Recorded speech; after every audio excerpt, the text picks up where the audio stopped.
Do you ever feel a pang of guilt when you receive something, like you're somehow taking away from others? If so, you're not alone. Today we're diving deep into a topic that's profoundly transformative and deeply personal to me, the spiritual benefits of receiving. Now, if you've struggled to receive, if you find yourself constantly giving and it feels really uncomfortable, to open yourself up to the flow of abundance, to say yes, to say thank you, then you'll definitely want to stay tuned. This one's for you. Are you a big-hearted, ambitious woman feeling completely fried by overwhelm and burnout? Do you crave a life of purpose and joy but feel stuck in a cycle of stress and exhaustion? Welcome to Burnout to Bliss, the podcast that empowers you to finally break free, reconnect with yourself, and create a life you absolutely love on your own terms. I'm Dr. Fee, and I'm passionate about helping women like you pour love into themselves first so they can actually enjoy their success and embrace their bliss. So get ready to expand your life beyond what you thought was possible in healing, love, leadership, success, purpose, and wealth.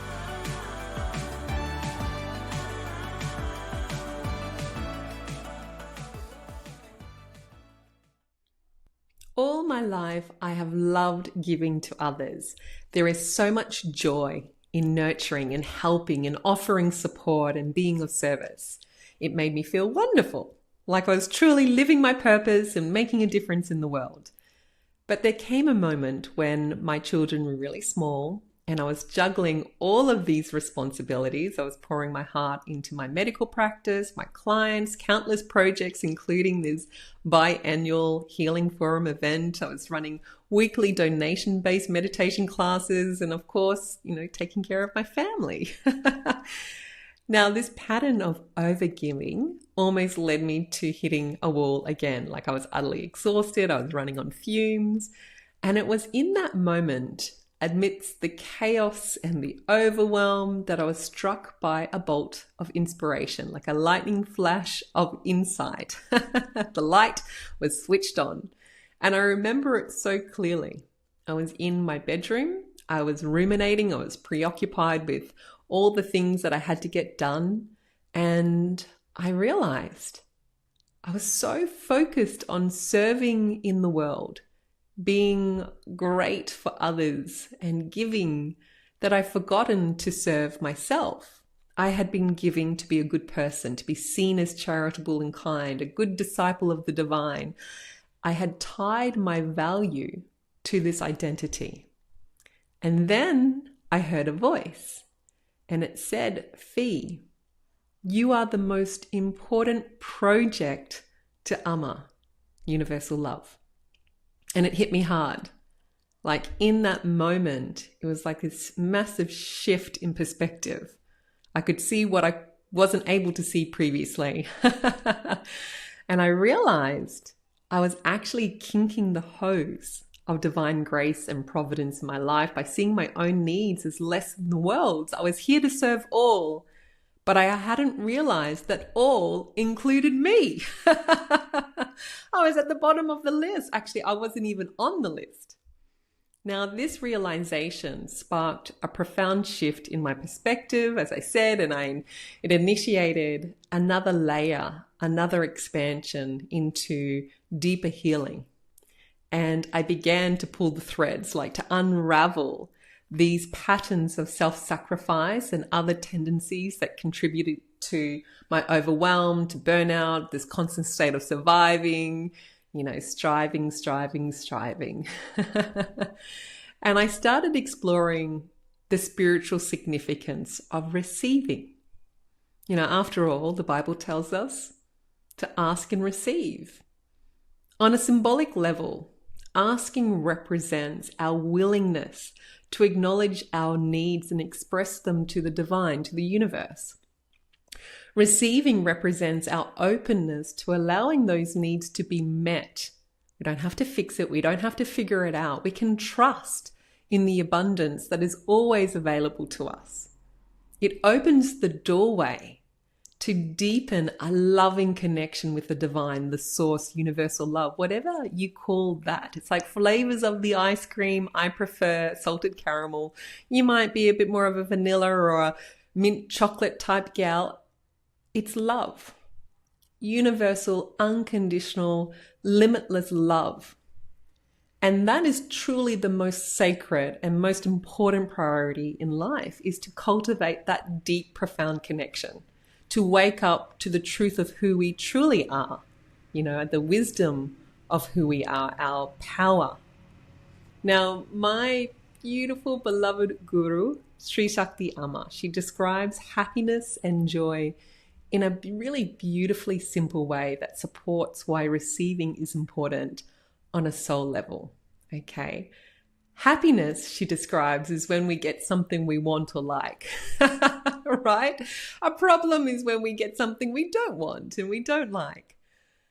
When we make another person happy, we give them food, we give them a nice big full belly, we give money, we support them, we say something nice.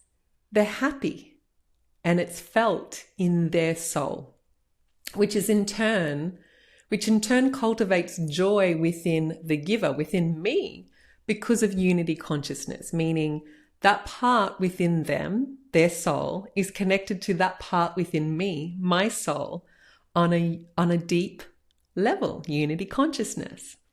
Giving to others brings happiness. And I realized that's why I love helping people. Like, do you not just love helping others? It feels good, right? It feels good. But if I can't receive from others, if I say, no, I'll pay.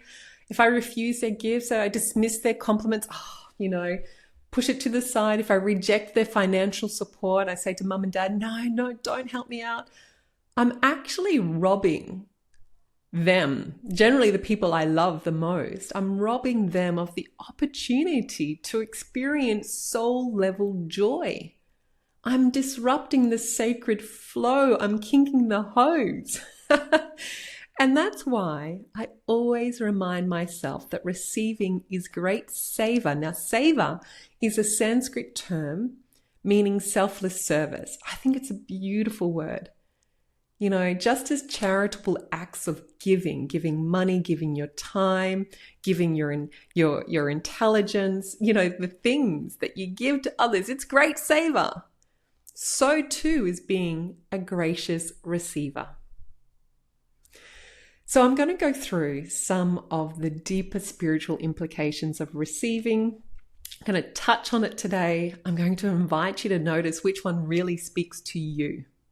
You might feel a little zing, goosebumps. You might get goosebumps. You might just have this knowing like, oh yeah, that's it. That's what's going to help. This is an opportunity for you to find an anchor, a tool, an affirmation, a perspective shift that can disrupt the patterns of blocking receivership that keeps you stuck in that dismissing, rejecting, looking the other way, limiting opportunity, not even asking, so that you can live life differently. That's what we want, is to be forever changed. That's my intention with this episode. So let's talk about completing the cycle of abundance. Imagine energy flowing in a circle. Giving creates the potential for receiving. You cannot sustain what you don't receive. And it's the receiving that completes that cycle, allowing abundance to truly flow freely through you. You're a channel. You're a channel in your relationships with others, the people you love, the people who challenge you, the projects, the world, your community. When we block receiving, it's like building a dam. We stagnate that energy and prevent it from circulating. Then there's honoring the divine in others. And this really relates to what I've already spoken about. Every act of giving, no matter how small, is an expression of the divine flowing through the giver. By receiving graciously, we acknowledge and honor that divine expression. Namaste, we say. Thank you. I acknowledge the divine will through you, your divine will. We're saying yes to their generosity, their love, their divine nature. We're saying yes to universal love. And universal love, the cosmic lover, the cosmic lover, I like that, cosmic mother and lover, loves to give, especially we're happy receivers. Now, it also supports us in cultivating humility. It can make us feel very vulnerable, right? To allow others to support us and to allow universal love to take care. Receiving requires us to acknowledge that we don't have to do everything ourselves. And in fact, when we're stuck in fixing and figuring things out, we are not surrendered. It allows us to lean on others, to lean on the divine and foster humility and deepen our connection. And honestly, I'm going to say this again and again and again. That's the aim of the game. Receiving is about trusting in the universe. It's a beautiful act of surrender and trust. And we trust. It might be one thing to say, I trust in God, I let go, let God, or Amma's taking care, or universal love's got my back, things are going to work out. Right? It's another to actually receive. That's the act of trust. And, we got to believe we're worthy of receiving universal gifts. This is deep. We have to let go of that sense of control, that tight grip of control, and allow ourselves to be supported. And that ties to what others would refer to as dissolving the ego. But I see this as embracing the ego, our humanness, with such love and compassion. There's a part of us that clings to control and independence. I've got this, I'm going to figure it out. 1 + 1 = 2. If I analyze this and think about all the future potentials and possibilities, we're doing that because we're meeting our emotional needs of security, comfort, certainty. It's a false sense of security, but that's why we do it. It's not wrong, it just is. Receiving is the action, the act of self-love that helps us to create space for something much bigger than our lower will, the ego. And that's how we open to divine grace. Grace is this beautiful, breathtaking, unearned, undeserved gift of the divine. It's pure magic.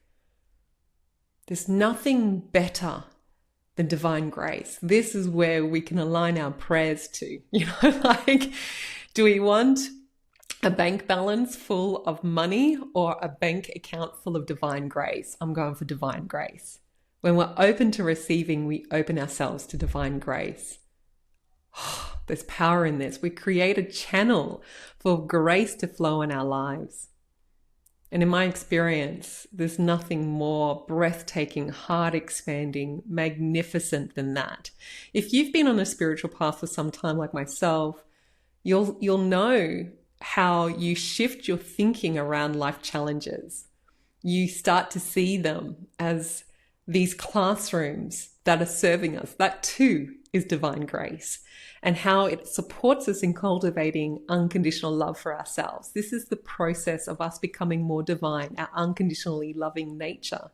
Practicing receiving is a form of profound self-love. It's an act of self-care, self-respect. It's an honoring. It acknowledges our worthiness. It allows us to be totally nourished, completely on all levels. And in turn, it's about honoring and mirroring the divine qualities within, because the divine is both a giver and a receiver. And by embracing both aspects within ourselves, we become more aligned with our divine nature. This is us now living our soul-aligned life. This is us tapping into our fullest potential. And we then reflect these qualities in generosity, being a joy maker, in abundance, unconditional love. And that's why that's what this human experience is all about. It's the aim of the game, cultivating wisdom about who we truly are and showing up in the world, being of great service, doing great things for ourselves and others in the world. So, there's so much that I wish for you to reflect upon. What landed for you, just take that and nurture it, honor it. It's a really beautiful treasure. Where do you feel resistance? What fears and beliefs are holding you back from receiving? And what element that I've shared with you today about, receiving, it's a gift that you can give yourself on a soul level, right? On a spiritual level. What element is going to support you in being a happier receiver? Which, as a reminder, the cosmic mother and lover, the cosmic mother loves. And I know being a happy receiver, it's actually going to be that could be a really, really great topic for a podcast in the future. I'm going to store that one. So enjoy this process. May it help you to embrace the beautiful dance of giving and receiving, unlocking divine grace, divine providence in your life, opening you up to incredible wealth and abundance. Big love. It's been so beautiful spending this time with you. If today's episode sparked something within you, please subscribe, leave a review, and share the love. Are you done feeling overwhelmed and burnt out? If you're craving a curated, holistic framework that addresses burnout on every level, body, mind, heart, and soul, to get you claiming your life on your terms, then my Burnout to Bliss program is perfect. Apply for a free breakthrough session with my team and let's deep dive into your unique situation to help you reclaim your energy, joy, and power. Now, if you'd prefer to get a taste of what's possible, then come join our amazing Bliss Sisterhood. It's our low-cost, high-value monthly community membership, and you'll find the links to both in my bio. So stay tuned for the next episode where we'll unlock even more secrets to living a blissful life. Remember, you are powerful beyond measure. Take care.